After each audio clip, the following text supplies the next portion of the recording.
Experience share করবেন আমাদেরই senior senior coach. উনি বিগত এর আগে 13 বছর মেডিকেল প্রফেশন ছিলেন। আজকে সিস্টেমে নিয়ার অ্যাবাউট 12 বছরের অ্যাবাব আছেন। উনি আপনাদেরকে শেখাবেন কিভাবে আপনি আপনার মেন্টালি দিক থেকে ভালো থাকবেন। তো আমরা ডেকে নিতে চাই, ডেকে নেওয়ার যা প্রত্যেকে পেন ডায়েরি রেডি তো? ইয়েস। আমরা ডেকে নিতে চাই আমাদের senior senior wellness coach sir Sanjay Kumar Maiti. Come to the virtual stage. Okay, good morning everybody. সুপ্রভাত, শুভ সকাল। সবাইকে প্রভাতী শুভেচ্ছা। আমি সুপারটিম চ্যাম্পিয়নের একজন জ্যেষ্ঠ মাত্র। আজকে আলোচনার বিষয় রয়েছে মেন্টাল হেলথ, মানসিক স্বাস্থ্য। আমরা আমাদের মন কিভাবে ভালো রাখবো সেটা নিয়ে আজকে আলোচনা রয়েছে। যাই হোক, আমার পরিচয়টা প্রথমে বলে দিই। অনেকে হয়তো জানেন, অনেকে হয়তো নতুন আছেন। আমি Sanjay Maiti, professional wellness coach, independent associate. দীর্ঘ 2013 সাল থেকে হার্বালাইফের সঙ্গে রয়েছি। আমি ওজন কমানো, ওজন বাড়ানোর জন্য এই সেশনে আসিনি। আমি এসেছিলাম কিছু মানুষের ওজন কমানোর জন্য।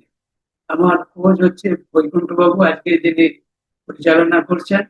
ওনাকে অনেক অনেক থ্যাংকস।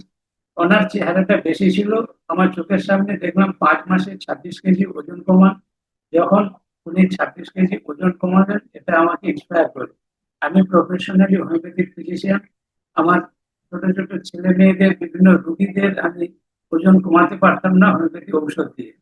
যখন দেখলাম যে উনি কমিয়েছেন, তখন এই সিস্টেমের প্রতি আমার আকর্ষণ বাড়ে। ওনার মাধ্যমে আমি কিছু মানুষকে, আমার কিছু পেশেন্টকে ওজন কমাতে হেল্প করি, এবং এই ওজন কমানোর প্রতি আমার মনটা আসে এবং এই সিস্টেমের সঙ্গে যুক্ত হয়। এবং দীর্ঘদিন আমি এই সিস্টেমের সঙ্গে থেকে যাই নিজেকে ভালো রাখার জন্য, এবং এই সিস্টেমের মাধ্যমে কিছু মানুষকে ভালো রাখার চেষ্টা করে চলেছি। নিজেকে ভালো রাখার জন্য মানে সবাই নিজেকে ভালোবাসে, এবং নিজেকে ভালো রাখতে গেলে একটা সিস্টেমের সঙ্গে থাকতে হবে। নিজে নিজে একা একা ভালো থাকা যায় না। সেটা আজকের আলোচনার মধ্যে আপনারা দেখতে পাবেন। মেন্টাল হেলথ, মানসিক স্বাস্থ্য ভালো রাখতে গেলে আপনার একটা গুড কমিউনিটি থাকা দরকার, কিছু ভালো মানুষদের সঙ্গ দরকার। সৎসঙ্গ, ভালো মানুষদের সঙ্গ, গুড কমিউনিটির সঙ্গে আপনাকে যুক্ত থাকতে হবে মন ভালো রাখতে গেলে। সেই জন্য আমি দেখলাম একটা খুব প্ল্যাটফর্ম। আমি দীর্ঘদিন এই প্ল্যাটফর্মের সঙ্গে থেকে যাই। নিজে স্বাভাবিক ওজনে থাকার চেষ্টা করি। কোনো না কোনো সময় আপনাকে শরীর চর্চার মধ্যে নিজেকে রাখতে হবে, যাতে আপনি শরীর ভালো রাখতে পারেন। কেননা শরীর আর মন এই দুটো ওতপ্রোত ভাবে জড়িত। আপনার যদি মন ভালো না থাকে, শরীর ভালো থাকবে না। আপনি যতই সিস্টেমের সঙ্গে থাকুন, আপনার যদি মানসিক দুশ্চিন্তা, স্ট্রেস, অ্যাংজাইটি, ডিপ্রেশন এগুলো থাকে, তাহলে কিন্তু আপনি এই ভালো খাবার খেলে, ব্যায়াম করলেও ভালো থাকবেন না। তাহলে আপনার শরীর ভালো রাখার জন্য যেগুলো করছেন সেগুলো করবেন, তার সঙ্গে মন আপনাকে ভালো রাখতে হবে। তাই আজকের আলোচনার বিষয় রাখা হয়েছে মেন্টাল হেলথ, মানসিক স্বাস্থ্য, কিভাবে মন ভালো রাখবেন। কেননা আমরা ওয়েলনেস ইন্ডাস্ট্রিতে নাম্বার 1 যে সেক্টরে রয়েছে, এটা হচ্ছে ওয়েলনেস। ওয়েলনেস মানে আপনাকে ফিজিক্যালি, মেন্টালি, ইকোনমিক্যালি, স্পিরিচুয়ালি সমস্ত দিক থেকে ভালো থাকতে হবে। আপনার যদি টাকা পয়সা না থাকে, আপনি কখনো স্বাস্থ্য ভালো রাখার প্রতি যত্ন নিতে পারবেন না। যতটা ভালো রাখার জন্য যা কিছু দরকার পারবে না, সব জায়গায় অর্থ লাগে, টাকা পয়সার দরকার। সেই জন্য এই সিস্টেম গাইড করে। গতকাল রাত্রে 8টা সেশনে হয়েছিল এই বিষয়টা নিয়ে। আমাদের অ্যাম্বাসেডার ইভেনিং অনেকে ছিলেন, নতুন মানুষ অনেকে ছিলেন। বৃহস্পতিবার আমাদের স্পিরিচুয়ালিটি নিয়ে, মেডিটেশন নিয়ে ক্লাস থাকে। এটাও আমাদের জন্য খুব দরকার। আজকে বিশেষ করে রাখা হয়েছে যে মানসিক স্বাস্থ্য আমরা কিভাবে ভালো রাখবো। মানসিক স্বাস্থ্য ভালো রাখতে গেলে যেটা ওয়েস্টার্ন সায়েন্স যেটা বলছে, পাশ্চাত্য বিজ্ঞান যেটা বলছে, সেটা প্রথমে আপনাদের কাছে তুলে ধরবো। তারপরে ইন্ডিয়ান কালচার, ভারতীয় সংস্কৃতি আমাদের কি শেখাচ্ছে সেটাও প্যারালালি তুলে ধরবো। তাহলে বুঝতে পারবেন যে আমাদের মানসিক ভাবে ভালো থাকতে গেলে কি কি করা দরকার, কি কি আমরা করছি, কি কি আমাদের করতে হবে।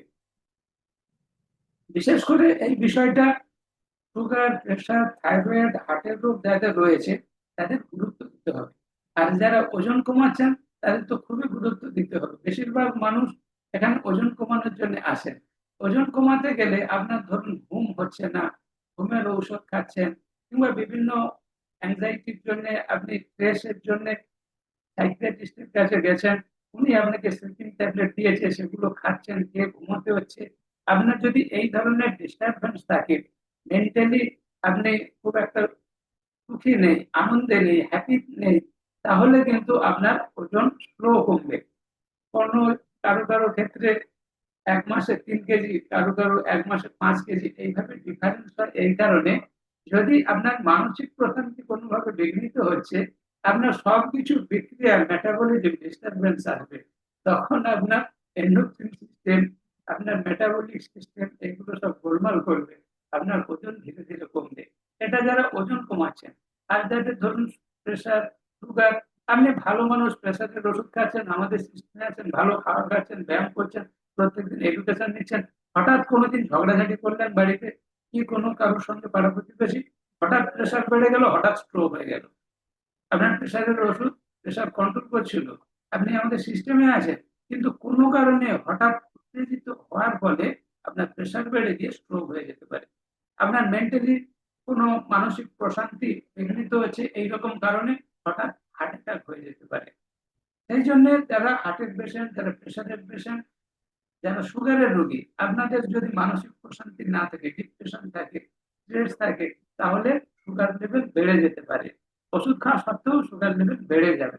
সেই জন্য মানসিক প্রশান্তি, মন যাতে শান্তিতে থাকে, আমি যাতে হ্যাপি থাকি, উৎফুল্ল থাকি, এটা আমাদের খুব জানার দরকার। যে কেন আমরা মেন্টাল হেলথের প্রতি গুরুত্ব দেব, এটা আমাদের খুব ভালোভাবে শেখা দরকার এবং গুরুত্ব দেওয়া দরকার। এবার আমাকে জানতে হবে যে কিভাবে আমি মানসিক প্রশান্তিতে থাকবো। অনেক টাকা থাকলেও অনেকের কিন্তু মানসিক প্রশান্তি থাকে না। আবার অনেক গরিব মানুষ, তার অর্থের অনটন, অভাব অনটনের কারণে মানসিক প্রশান্তি থাকে না।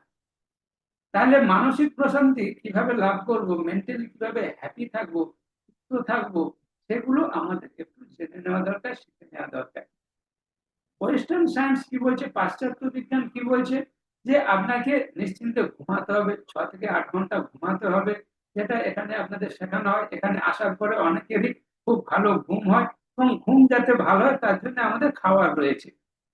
এই প্ল্যাটফর্মটা এমনই যে আপনার জন্য কি দরকার, বড় বড় বিজ্ঞানীরা আপনাদের জন্য তৈরি করে রেখেছে। নাইট ওয়াক্স খেয়ে ঘুমাবেন, স্লিপ এনহ্যান্স ঘুমের জন্য বেরিয়েছে, এইসব খাবেন, ওমেগা 3 লাইফ লাইন খাবেন, ঘুম ভালো হবে, ভালো ভালো খাবারের ব্যবস্থা রয়েছে। আর বলছে ফিজিক্যাল এক্সারসাইজ, প্রত্যেকদিন একটু শরীর চর্চা করতে হবে।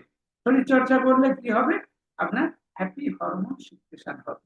আমি অনেক সময় অনেক আলোচনাতে বলি যে আধুনিক কালে যে ধরনের মানুষের মেন্টালিটি তৈরি হয়েছে এবং যে ধরনের চিকিৎসা বিজ্ঞান এগোচ্ছে, অনেক ওষুধ আবিষ্কার হচ্ছে, কিন্তু রোগ যেভাবে বেড়ে যাচ্ছে, সমস্ত মানুষের সমস্ত রোগ ভালো করার একটি মহৌষধ হচ্ছে এক্সারসাইজ, শরীর চর্চা।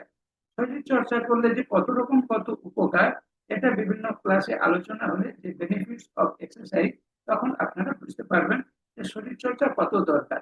এক কথায় জেনে রাখুন, সর্বরোগের মহৌষধ শরীর চর্চা, এক্সারসাইজ, ডেইলি এক্সারসাইজ। কিছুটা সময় আপনি নিজের জন্য রাখুন, শরীর চর্চা করুন। আপনার সুগার হয়েছে, ডাক্তারবাবু হাঁটতে বলেছে, তারপরে আপনি হাঁটবেন, না যাতে সুগার না হয় রেগুলার একটু মর্নিং ওয়াক করবেন, কোনটা বেটার হবে? আপনার স্পন্ডালাইটিস হয়েছে, আর্থ্রাইটিস হয়েছে, ডাক্তারবাবু ব্যায়াম করতে বলছে, ফিজিওথেরাপি করতে বলছে, রোগ হওয়ার পরে করবেন, না যাতে রোগ না হয় তার জন্য করবেন, ভালো থাকার জন্য করবেন? ছোটবেলা থেকে আমরা শরীর চর্চাতে অভ্যস্ত। আবার বৃদ্ধ বনিতা, ছোট শিশু থেকে মাঝবয়সী অ্যাডাল্ট, বড় বৃদ্ধ, সবার জন্য এক্সারসাইজ, শরীর চর্চা দরকার।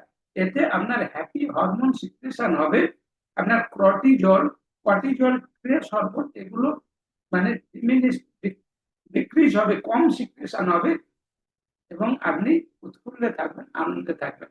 এগুলো পাশ্চাত্য বিজ্ঞান বলছে, গবেষণা করে সবার জন্য শরীর চর্চা, এবং শরীর চর্চার পরে ব্যালেন্স ডায়েট। ব্যালেন্স ডায়েট মানে পুষ্টিকর খাবার, সুষম পুষ্টিকর খাবার। এই জায়গাটা অনেকে ভুল করে। আমি তো ভালো খাচ্ছি স্যার, ভালো খাচ্ছি মানে কি খাচ্ছি? Carbohydrate, protein, fat, vitamin, mineral, তার সঙ্গে ওয়াটার। বেশিরভাগ মানুষকে আপনি জিজ্ঞাসা করবেন জল কতটা খেতে হয়, জানেন না। Carbohydrate, protein, fat, vitamin, mineral বিভিন্ন ভাবে সবাই খাচ্ছে, ফল খাচ্ছি, শাকসবজি খাচ্ছি, ফাস্টফুড খাচ্ছি না, সবাই বলবে। কিন্তু জল, এই যে ওয়াটার, এই 6টা নিয়ে সুষম খাদ্য, carbohydrate, protein, fat, vitamin, mineral, তারপরে যে ওয়াটার, জল, এটা অনেকেই জানেন না, বেশিরভাগ মানুষ জানেন না। এখানে আপনারা খুব সৌভাগ্যবান, এখানে এসে শিখে গেছেন, যার ফলে আপনারা কতটা জল খেতে হবে সেটা নিয়ন্ত্রণ করছেন। জল যদি কম খান আপনার ইরিটেবিলিটি, রাগ বেড়ে যাবে। যেমন সুগার লেভেল, রক্তে যদি সুগার লেভেল বেড়ে যায়, ডায়াবেটিস পেশেন্টদের দেখবেন ইরিটেবিলিটি, খিটখিটে রাগ বেড়ে যাচ্ছে, একটু কেউ কিছু বললে মাথায় সহ্য হচ্ছে না, ঝগড়া লেগে যাচ্ছে। এইরকম আপনি যদি জল কম খান, পরিমাণ মতো জল পান না করেন, জল যদি কম পান করেন, তাহলে কিন্তু আপনার রাগ বেড়ে যাবে, একটুতেই আপনি খিটখিটে মেজাজের হয়ে যাবেন। তাই পরিমাণ মতো জল পান করতে হবে, ব্যালেন্স নিউট্রিশন নিতে হবে। এগুলো পাশ্চাত্য বিজ্ঞান আপনাকে বলছে। আর কি বলছে, স্টে পজিটিভ, সবসময় একটা পজিটিভ চিন্তা ভাবনা মাথার মধ্যে রাখুন। কখনোই কোনোভাবে আপনি হতাশাগ্রস্ত হবেন না। কোনো সমস্যা হয়েছে, সমাধান খুঁজতে হবে, কিন্তু কোনোভাবে আপনি সেখান থেকে, মানে ওই দুশ্চিন্তা থেকে আপনি যে ভেঙে পড়ছেন, এরকমটা যেন না হয়। ছোট ছোট সামান্য ঘটনা নিয়ে অনেক মানুষ সুইসাইড করতে যায়, ছোট ছোট সামান্য ঘটনা। এখনকার ছেলে মেয়েরা দেখবেন প্রায়ই দেখা যায়, একটা বড় ফোন চাই, আমাকে এটা দিতে হবে, নাহলে আমি স্কুলে যাব না, কলেজে যাব না। ঠিক আছে, 1 মাস পরে দিচ্ছি, টাকা পয়সা জমিয়ে রোজগার করে করে দিচ্ছি, আজকেই চাই, এক্ষুনি চাই, দেখা যাবে সেটার জন্য সুইসাইড করতে যাচ্ছে। সুইসাইড করতে গেছে, সুইসাইড নোটে ডায়েরিতে লিখে গেছে, বড় ফোন দরকার ছিল, স্মার্টফোন দেয়নি, তার জন্য গলায় ধরে দিচ্ছে। এরকম ছোট ছোট ঘটনা যেগুলো মানুষকে সুইসাইডের দিকে নিয়ে যায়। মানে জীবনটা কি, জীবনের মূল্যবোধ কি, এটা পরিষ্কার নেই। মন কি, এটা কোথাও কেউ শেখায় না, কোনো স্কুলে কলেজে মাস্টার সেটা শেখায় না। মনকে কিভাবে নিয়ন্ত্রণ করবো এটা শেখানো হয় না। কনসেন্ট্রেশন অভ্যাস করানো শেখানো হয় না। এটা আমাদের বৃহস্পতিবার ক্লাসে হয়, ওটার জন্য স্পেশাল ক্লাস আছে। আপনাকে এগুলো শিখতে হবে, জানতে হবে এবং অভ্যাস করতে হবে। তারপরে বলছে কি, প্র্যাকটিসিং গ্র্যাটিটিউড, নিজেকে সম্মান দেওয়া শিখুন, অন্যজনকে সম্মান দেওয়া শিখুন। গ্র্যাটিটিউড, পরস্পরকে সম্মান দেওয়া, শ্রদ্ধা করা, এটা শিখতে হবে। আপনি নিজের প্রতি যেমন শ্রদ্ধাশীল নয়, নিজের জীবনটা একটা যে মূল্যবান, একটা গুরুত্ব রয়েছে, এটা যেমন নেই, আমার মনটা ক্ষণভঙ্গুর হয়ে যাচ্ছে, কোনো কিছুতে বিচলিত হয়ে যাচ্ছে, সেই রকম অন্য মানুষকে আমি সম্মান দিতে শিখি না। একটা ছোট বাচ্চা ছেলে, তার কাছেও আমি ফেসবুকটা শিখতে পারি, ইউটিউবটা শিখতে পারি, ও যদি আমাকে ওটা শেখাচ্ছে, ও আমার গুরু। সে ছোট বলে বয়সে সে কিছু জানে না এমনটা না, আমি অনেক কিছু জানি না, সে জানে, তাহলে তার কাছ থেকে আমি শিখি, তাকে রেসপেক্ট করি। এটাকে বলা হয় গ্র্যাটিটিউড। যে কোনো মানুষ যে যেটা পারদর্শী, তাকে সেটা রেসপেক্ট করতে হবে, সম্মান দিতে হবে। তাহলে দেখবেন আপনি মানসিক দিক থেকে প্রশান্তিতে থাকছেন, আপনার মন বিচলিত হচ্ছে না, বিঘ্নিত হচ্ছে না। যে যে জায়গাগুলো থেকে আপনার মন বিক্ষিপ্ত হয়ে যায়, সেটা হবে না। সেজন্য নেক্সট পয়েন্টে যেটা বলা আছে, take care of your physical health, আপনার শারীরিক যেসব রোগ রয়েছে, সমস্যা রয়েছে, সেগুলো ভালো রাখতে হবে। তার জন্য একটু ফিজিক্যাল অ্যাক্টিভ থাকতে হবে, কাজকর্মের মধ্যে থাকতে হবে, অলস জীবনযাপন করবেন না, ঠিক মতো ঘুমাতে হবে, ব্যালেন্স নিউট্রিশন, পুষ্টিকর খাবার খেতে হবে। আমাদের এখানে ব্রেকফাস্ট খাচ্ছেন, এক্সারসাইজ করতে করতে এনার্জি ড্রিঙ্ক নিচ্ছেন, এগুলো তো হলো। আর আপনার বুদ্ধি শক্তি, ব্রেন, এইসব ভালো রাখার জন্য মেন্টাল হেলথ, ব্রেন হেলথের যে খাবারগুলো আছে, আমাদের ব্রেন হেলথ বলে আলাদা একটা খাবার আছে, ওমেগা 3 আছে, লাইফ লাইন, নাইট ওয়ার্ক রয়েছে, স্লিপ ব্যালেন্স রয়েছে, এইরকম। এবং যার যা ফিজিক্যাল ডিস্টারবেন্স, মানে যা কিছু রোগ রয়েছে, মেয়েদের গাইনো প্রবলেম রয়েছে, ওমেন চয়েস খাবেন। ছেলেদের কিছু সমস্যা রয়েছে, তার জন্য বিভিন্ন খাবার রয়েছে। যেখানে যার যা খাওয়ার দরকার সেগুলো খাবেন, যাতে আপনার শারীরিক সমস্যা না থাকে। শারীরিক সমস্যা হলে আপনার মন বিঘ্নিত হবে, মেন্টাল হেলথ ডিস্টারবেন্স করবে, মানসিক প্রশান্তির ঘাটতি হবে। তাই মানসিক সুস্থতার জন্য শারীরিক সুস্থতা দরকার। আবার শারীরিক দিক থেকে ভালো আছেন কিন্তু মেন্টালি ডিস্টারবেন্স হচ্ছে, তখন এইগুলো আপনাকে একটু শিখে অভ্যাস করতে হবে। কানেক্টিং উইথ আদার, বিভিন্ন মানুষের সঙ্গে আপনার যেন একটা সুসম্পর্ক থাকে, গুড রিলেশনশিপ, হেলদি রিলেশনশিপ। আপনি আপনার বন্ধু বান্ধব, পাড়া প্রতিবেশী, আত্মীয় পরিজন, বাড়িতে যারা রয়েছে, ফ্যামিলি মেম্বার, সবার সঙ্গে একটা হেলদি রিলেশনশিপ বজায় রাখুন। এটা খুব কঠিন। আপনি বাড়িতে হয়তো আপনার রিলেশনশিপ ভালো রাখছেন, কিন্তু বন্ধু বান্ধবদের মধ্যে রিলেশনশিপ ভালো নেই, আপনার বাড়ির সঙ্গে পাশের বাড়ির সঙ্গে ভালো রিলেশনশিপ নেই, তাহলে আপনার বিপদে আপদে আপনার কে কাছে এসে দাঁড়াবে? আপনার বাড়িতে আপনার ফ্যামিলি মেম্বার প্রথম আপনার পাশে থাকবে। আপনি যদি ফ্যামিলি মেম্বারদের সঙ্গে রিলেশনশিপ ভালো না থাকে, তাহলে আপনার ফ্যামিলি মেম্বার আপনাকে মন থেকে কোনো একটা সমস্যায় পড়েছেন, অসুস্থ হয়েছেন, যতটা সহযোগিতা করা দরকার শারীরিক ভাবে করছে, যেন অভিনয় করছে, মন থেকে করছে না। আপনারও মনে হচ্ছে এই যে আমাকে কেউ দেখছে না। বিশেষ করে যখন বয়স বেড়ে যায় তখন আমাদের কি মনে হয় যে ছেলে মেয়েরা বাবা মাকে দেখছে না, বৃদ্ধাশ্রমে রেখে এসেছে। প্রায় এখন দেখা যায়, এগুলো ওয়েস্টার্ন কালচার, ইন্ডিয়াতে এসে যাচ্ছে বৃদ্ধাশ্রম। এটা ঠিক না। আপনাকে রিলেশনশিপ ভালো রাখতে হবে। সেই জন্য বিজ্ঞান, পাশ্চাত্য বিজ্ঞান বলছে আপনি কোনো একটা ক্লাবের মেম্বার হয়ে যান, যেমন এই কমিউনিটিতে আছেন, এই ফ্যামিলির আপনি একটা সদস্য হয়ে গেছেন। যার ফলে কি হচ্ছে, সবার সঙ্গে অনুষ্ঠানে যাচ্ছেন, দেখা হচ্ছে, ফটো তুলছেন, বেড়াতে যাচ্ছেন। আপনি এখানকার একটা ভলেন্টিয়ার। আপনাকে কোনোদিন এক্সারসাইজের ক্লাস দিচ্ছে, কোনোদিন এরকম আলোচনার ক্লাস দিচ্ছে। আপনি আপনার এক্সপিরিয়েন্স বলছেন, কতদিনে কতটা ওজন কমিয়েছেন, ওজন বাড়িয়েছেন, কি কি সমস্যা ছিল, ভালো আছেন। একটা ফ্যামিলি মেম্বার বলছে কোনো একটা কমিউনিটির সঙ্গে নিজেকে যুক্ত রাখতে হবে। যারা এই কমিউনিটিতে নেই তাদের চেষ্টা করুন এই কমিউনিটির সঙ্গে যুক্ত করার, এবং অনলাইনে দূরে থাকলে অনলাইনে যুক্ত করার, স্থানীয় যদি নিউট্রিশন ক্লাব থেকে সেখানে নিয়ে যাওয়া। এবং যারা এই কমিউনিটির বাইরে, তারা কাছাকাছি কোনো একটা ক্লাবের সঙ্গে যুক্ত আছে। এই 15ই আগস্ট সবাই মিলে পতাকা তুলতেছি, এই গতকাল 22শে শ্রাবণ রবীন্দ্রনাথের তিরোধান দিবস গেল, একটা অনুষ্ঠান করছি। মানে কি, মানসিক ভাবে উৎফুল্লে থাকা, মানসিক প্রশান্তিতে থাকার জন্য, মেন্টাল হেলথের জন্য এই ধরনের বিষয়গুলো পাশ্চাত্য বিজ্ঞানে বলা হয়েছে। তারপরে বলা হয়েছে কি, যে developing a sense of meaning and purpose of life, মানে আপনার এক্সপ্লোরিং ইউর স্পিরিচুয়ালিটি, আপনার জীবনের লক্ষ্য উদ্দেশ্য, এটা আপনাকে মাথায় রাখতে হবে। আপনি যে একটা কিছু, একটা হেলাফেলার নয় আপনার জীবনটা। আপনার যে জীবনের একটা গুরুত্ব রয়েছে, পারপাস রয়েছে, লক্ষ্য রয়েছে, এটা আপনার কাছে পরিষ্কার থাকতে হবে। এবং তার জন্য আপনার স্পিরিচুয়ালিটির দিকে একটু আপনার ধ্যান দেওয়া দরকার। স্পিরিচুয়ালিটি, আপনি যদি স্পিরিচুয়ালিটির দিকে না দেন তাহলে কিন্তু আপনার অসুবিধা হবে। স্পিরিচুয়ালিটির দিকটা আপনাকে একটু গুরুত্ব দিতে হবে, যে আপনি কিছু রিচুয়াল, আধ্যাত্মিক দিক থেকে কিছু চর্চা করছেন, এটা আপনার কাছে খুব দরকার। রিচুয়াল, স্পিরিচুয়ালিটি, এটার জন্য অনেকেই অনেকে অনেক কিছু করেন। কেউ সকালবেলা উঠে একটু ঠাকুর প্রণাম করেন, পূজা অর্চনা করেন, জপ ধ্যান করেন, কনসেন্ট্রেশন করেন, মেডিটেশন করেন, মনঃসংযোগ করেন, ধ্যান করেন। কেউ দুপুরে খাওয়ার পরে, খাওয়ার আগে, স্নান করার পরে কেউ একটু বিভিন্ন ধরনের ক্রিয়াকলাপ করেন। কেউ সন্ধ্যায় নেক করছেন, কেউ রাত্রে একটু এরকম জপ ধ্যান করছেন, কি মনঃসংযোগ করছেন। বিভিন্ন ভাবে মানুষ, বিশেষ করে ভারতীয় সংস্কৃতির মানুষ, বিভিন্ন ভাবে বিভিন্ন স্পিরিচুয়ালিটির সঙ্গে যুক্ত। স্পিরিচুয়ালিটি মানে আপনাকে, স্পিরিটটা আপনার বাড়াবে, মনের স্পিরিট বাড়াবে, এটাকে বলে স্পিরিচুয়ালিটি। আপনার মনের স্পিরিট বাড়াবে এই ধরনের। তার জন্য আপনি কিছু ভালো বই পড়ুন, শাস্ত্রগ্রন্থ পড়ুন, কিছু ধর্ম চর্চা করলে আপনার স্পিরিচুয়ালিটি। তার সঙ্গে মেডিটেশন, মানে ধ্যান, এটা খুব কঠিন জিনিস। এর প্রাইমারি ধাপ হচ্ছে কনসেন্ট্রেশন, মনঃসংযোগ। সকাল সন্ধ্যা একটু মনঃসংযোগ করা। আমাদের ভারতীয় সংস্কৃতিতে যাতে দীক্ষা হয়েছে, দীক্ষা মন্ত্র জপ করা, এই ধরনের আপনাকে একটু এই রিচুয়ালস এর মধ্যে, স্পিরিচুয়ালিটির মধ্যে রাখতে হবে। রিল্যাক্সেশন টেকনিক বলছে ডিপ ব্রিদিং। আপনি যদি একটু শ্বাস প্রশ্বাসের কন্ট্রোল করেন, যেটা বৃহস্পতিবার শেখানো হয়, ডিপ ব্রিদিং, প্রাণায়াম, এগুলো আপনার মনকে নিয়ন্ত্রণ করতে হেল্প করবে। ডিপ ব্রিদিং, প্রাণায়াম। আপনি কোথাও বেড়াতে যাচ্ছেন, মন উৎফুল্ল থাকবে। ঘরে একটু অশান্তি হয়েছে, আপনি বেড়াতে চলে যান। স্বামী স্ত্রী ঝগড়া হয়েছে, মেয়েরা বাপের বাড়ি চলে গেল, একটু রিল্যাক্সেশন, মানে যে অবস্থাতে আপনার মনটা বিঘ্নিত হচ্ছিল সেখান থেকে নিজেকে সরিয়ে নিলেন, মনে প্রশান্তি বজায় রাখার জন্য।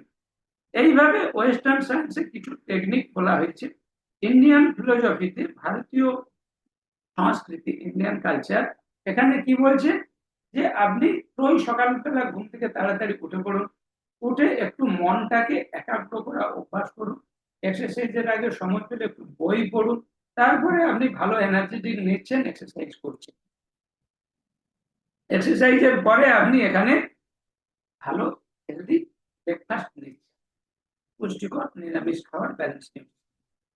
তারপরে যে আপনি দৈনন্দিন কাজকর্ম করছেন, এটা বিবেক বিচার করে কাজ করুন। ভালো মন্দ, আমার ভালো হবে, অন্যের ক্ষতি হবে, এরকম না। অন্যেরও ভালো হবে, আমারও ভালো হবে। এই ধরনের কাজকর্ম করুন, বিবেক বিচার প্রয়োগ করে করুন। যা করছেন আপনি মন দিয়ে করুন, ভালো করে করুন, বিবেক বিচার প্রয়োগ করুন যে এই কাজটাতে কারো ক্ষতি হবে না তো, আমার চিন্তা ভাবনা থেকে কারো ক্ষতি হবে না তো, আমার কাজকর্ম থেকে কারো ক্ষতি হবে না তো, আমি যে কথা বলছি এটাতে কারো ক্ষতি হবে না তো, আমি যে আচার আচরণ করছি কাজকর্ম করছি এটাতে মানুষের ক্ষতি হবে না তো। অন্যের ক্ষতি যদি না হয় এইটা বিবেচনা করে যদি আপনি করেন, তাহলে দেন অটোমেটিক নিউটনের তৃতীয় নিউটনের থার্ড ল আছে, প্রত্যেক ক্রিয়ার সমান বিপরীত প্রতিক্রিয়া। আপনি যদি মানুষের কল্যাণ চিন্তা করেন ঘুম থেকে উঠে, এবং বিবেক বিচার করে যদি মানুষের উপকার হবে এই রকম কাজ করেন, তাহলে ঘুরে কিন্তু আপনারই উপকার হবে। আপনার আচরণটা এমন হবে যে মানুষ আপনার প্রতি ভালোবাসবে, আপনাকে আকৃষ্ট হবে। সেই জন্য আপনি বিবেক বিচার প্রয়োগ করে কাজ করবেন, যাতে আপনার কাজের মাধ্যমে কারো ক্ষতি না হয়। তাহলে দেখুন আপনার ভালো, আপনি মেন্টালি ভালো থাকবেন। কেউ কিছু নেগেটিভ করছে আপনি শুনবেন না, দেখবেন না, ওটাতে থাকবেন না, ওখান থেকে সরে থাকুন। তাহলে দেখবেন আপনি নিজেকে একটা নেগেটিভ প্রতিক্রিয়া থেকে বাঁচাতে পারবেন, মানসিক প্রশান্তি আপনার বিঘ্নিত হবে না। নানান ভাবে আপনি সমাজে যখন বাস করবেন, ট্রেনে বাসে যাবেন, নানান ঘটনা আপনাকে বিচলিত করবেন, কিন্তু আপনি উদ্বিগ্ন হবেন না। এটা একটু একটু করে অভ্যাস করতে হবে, সারাদিন বিবেক বিচার প্রয়োগ করে কাজকর্ম করা। সন্ধ্যায় একটু আপনি কনসেন্ট্রেশন অভ্যাস করলেন, যেমন মায়েরা সন্ধ্যা দেখাচ্ছেন, একটা রিচুয়ালস এর মধ্যে আছেন, মনটা ভালোর দিকে রাখছেন। সন্ধ্যায় ফাঁক পেলে একটু বই পড়ুন, কি ঘুমানোর আগে বই পড়ুন, আর ঘুমানোর আগে অ্যানালাইসিস করুন, আমি এই সারাদিন কি কি ভালো কাজ করেছি, কি কি মন্দ কাজ করেছি। আপনি যদি অ্যানালাইসিস করেন, তাহলে দেখবেন দিন দিন আজকে কটা সত্যি কথা বলেছি, কটা মিথ্যা কথা বলেছি, আচ্ছা অপ্রয়োজনে মিথ্যা কথা বলেছি কিনা, প্রয়োজন ছিল না কিন্তু আমি মিথ্যা বলে দিয়েছি। কেউ কেউ বললো আজকে অ্যাপ্রেস খেয়েছেন, আমার হয়তো খাওয়া হয়নি, আমি বললাম হ্যাঁ খেয়েছি, না খেয়েছি বললে কি বলবে, অসম্মানে পড়ে যাব। সত্যি কথা বলুন না যে আজকে অ্যাপ্রেসটা করার, গরম জল করার টাইম হয়নি, আজকে স্যার খাওয়া হয়নি, এক্সারসাইজ তাড়াতাড়ি করে চেক করে খেয়ে নিয়েছি, ব্রেকফাস্ট খেয়ে নিয়েছি। আপনার এটাতে ক্ষতি হবে না, কিন্তু আপনি মিথ্যা বললে আপনার মিথ্যা বলাটা অভ্যাস হয়ে যাবে। আপনার যেমন অভ্যাস হয়ে যাবে, আপনার মিথ্যাবাদী চরিত্র তৈরি হয়ে যাবে। আপনার বাড়ির ফ্যামিলি মেম্বাররা, আপনার ছেলে মেয়েরা আপনাকে নকল করবে, যে না মিথ্যা কথা বলবে, আপনার সত্যি কথা বললেও বিশ্বাস করবে না। এইভাবে আপনি ঘুমানোর আগে অ্যানালাইসিস করুন যে আজকে আমি কি কি ভালো কাজ করেছি, আজকে কি কি মন্দ কাজ করেছি। পরের দিন একটু কমানোর চেষ্টা করুন। যত আপনি কমানোর চেষ্টা করবেন, মানসিক দিক থেকে ভালো থাকবেন, মানসিক দিক থেকে ভালো থাকবে। তাই আমাদের ইন্ডিয়ান কালচার, ইন্ডিয়ান সংস্কৃতিতে গীতা ধর্মগ্রন্থটা সবাই জানেন, অনেক ধর্মের মানুষ, আমাদের শ্রীকৃষ্ণের মুখনিসৃত বাণী, মহাভারত যুদ্ধের সময় যেটা হয়েছিল গীতা, এই গীতা গ্রন্থটিতে একটা শ্লোক আছে, এটা খুব প্রচলিত, অনেকে আপনারা জানেন। এটা দিয়ে শেষ করবো, অনেকটা সময় দিয়ে দিচ্ছি। এই যে মন, এটা খুব চঞ্চল হয়, এর স্বাভাবিক বানরের মতো চঞ্চল স্বভাব, এটাকে ধীরে ধীরে নিয়ন্ত্রণ করতে হয়। তা অর্জুন কৃষ্ণকে বলছে যে তুমি মনকে নিয়ন্ত্রণ করার কথা বলছো, কিন্তু বাতাসকে ধরে রাখা যেরকম কষ্টকর, এই মনকে নিয়ন্ত্রণ করা খুব কঠিন। এটাকে কিভাবে নিয়ন্ত্রণ করবো? শ্রীকৃষ্ণ দুটো কথা বলছেন, অভ্যাসেন তু কৌন্তেয় বৈরাগ্যেন চ গৃহ্যতে। বলছে অভ্যাস আর বৈরাগ্য, মানে প্রত্যেকদিন অভ্যাস করতে হবে, হ্যাবিটস, গুড হ্যাবিটস। পাশ্চাত্য সায়েন্সেও বারবার বলছে যে আপনি পজিটিভ কিছু হ্যাবিটস করুন, অভ্যাস করুন, অভ্যাস করুন, অভ্যাস করুন। আমাদের কোচেদের বিভিন্ন ট্রেনিং এ বিভিন্ন লিডাররা শিখাচ্ছে, আপনি 5টা মানুষকে বলা অভ্যাস করুন, রোজ অভ্যাস করুন। বলতে বলতে আপনার আদত হয়ে যাবে, অভ্যাস হয়ে যাবে, আপনার হ্যাবিটস হয়ে যাবে, আপনার চরিত্রটা এইভাবে তৈরি হয়ে যাবে। আপনি মানুষকে হেল্প করছেন, হেল্প করছেন, হেল্প করছেন। কেউ একটা স্টেশনে একটা বুড়ি মানুষ একটা সবজি টবজি কোথাও থেকে নিয়ে কোথাও যাবে, মাথায় তুলতে পারছে না, আপনার মানুষের উপকার করা অভ্যাস হয়ে গেছে, আপনাকেই দেখে বলছে বাবা এই সবজির বস্তাটা আমার মাথায় তুলে দাও। আমার ক্ষেত্রে আমি অনেক সময় দেখি, আমি বলি কোথায় একটা অনুষ্ঠানে যাব, ভালো পোশাক করে দাঁড়িয়ে আছি, আরে এই ছেঁড়া কাপড় টাপড় পরা বুড়িটা আর কাউকে বলছে না, স্টেশনে আমাকেই বলছে বাবা এটা মাথার উপরে তুলে দাও। যাক ভগবান মঙ্গল করো, আমাকেই ও চয়েস করেছে, আমাকে ওর ভালো লেগেছে, ঠিক আছে বাবা, মানুষের একটা উপকার হলো। আর কাউকে বলেন, আমাকেই বললো যাক আমি সৌভাগ্যবান, আমার মাধ্যমে মানুষটার উপকার হলো। আপনি এই উপকার করা অভ্যাসটা যদি গড়ে তোলেন, ধীরে ধীরে ধীরে ধীরে আপনার দেখবেন চরিত্রটা সেইভাবে তৈরি হচ্ছে। সেই জন্য আপনাকে রোজ একটু করে মনকে নিয়ন্ত্রণ করা অভ্যাস করতে হবে। আর বলছি বৈরাগ্য, বৈরাগ্য মানে ঘর সংসার ত্যাগ করে সাধু সন্ন্যাসী হয়ে যায়, সাধু হতে হবে, সন্ন্যাসী নয়। মানে সব ত্যাগ করে যেতে হবে তা নয়, যে বিষয়গুলো আপনার মানসিক প্রশান্তি বিঘ্নিত করে।